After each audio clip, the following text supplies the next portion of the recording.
After a month of questions, one Fern Creek community is breathing a sigh of relief tonight. Louisville Metro Police have arrested a man in connection with the February stabbing of a 79-year-old woman who was found dead in her own home. Thank you for joining us here at 6:30. I'm Alex Dieterer. As Connor Steffen shows us, the news comes as some sense of closure for some living in an area on heightened alert ever since. Driving into the complex at Chenoweth Vista Way, you'll notice security measures mounted on top of garages and built into many doorbell cameras. Probably a little more cautious about your surroundings and things like that. For the last month, neighbors have been on heightened alert since 79-year-old Betty Collins lost her life. While they still feel the need for security, some closure came this week. I think about the situation and was just curious if the person was ever found. LMPD says they arrested this man, 29-year-old Mark Rudolph, on March 4th, in connection with the stabbing death of Collins in February. Rudolph faces charges of murder, first-degree robbery, first-degree burglary, and tampering with physical evidence. Police say investigators connected him to the incident after he was captured on surveillance video in possession of Collins' car the night she died. According to court documents, Rudolph then took another victim's vehicle and drove from the scene. A little bit more at ease now.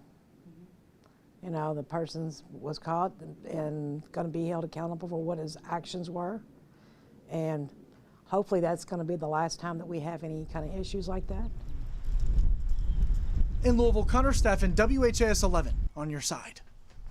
Following the deadly attack, video camera doorbells are now being installed at homes in Fern Creek where the residents need some extra help. District 20 Metro Councilman Stuart Benson said his team, and the Louisville Metro Police Department want to help the most vulnerable have an extra sense of security. Police are investigating after a teen was found dead along Dixie Highway overnight. Police say they responded to reports of a shooting at an apartment complex on Bonneville Boulevard just before 1 this morning. When officers arrived, they were told the victim was found next door at the business complex on Dixie Highway. The victim was identified by the coroner's office as 17-year-old Damoni Smith. Smith was found with a gunshot wound and pronounced dead on the scene. Anyone with information is asked to call the anonymous tip line. That's 574 LMPD. We are learning more information about why the Sherman Mitten was suddenly and immediately closed yesterday afternoon. In a release, the Sherman Mitten renewal team said lateral floor beams on the upper deck were out of alignment. Officials made the discovery Wednesday night when they attempted to remove temporary bracing and begin concrete pours. Now officials are working around the clock to inspect and determine necessary repairs. Right now, there is no timeline for when the bridge could reopen, which is leaving businesses in New Albany hurting once again. I've already had several that's canceled. I've had a party of 20 that canceled. You know, they were coming from Louisville. So yes, a lot of people don't like paying that toll bridge. And of course, unfortunately, with the accident on 2nd Street, they've only got one lane open. So that's definitely hurt. It's hurts me, and it's going to hurt Jeffersonville and Clarksville too.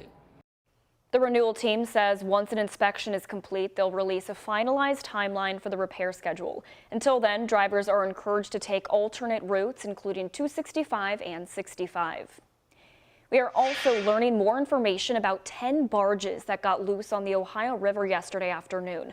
Drone footage from Rich Amon shows 8 of the barges resting against the 14th Street Bridge, also known as the L&I Bridge. The other 2 are partially sunk in the McAlpine lower dam gates.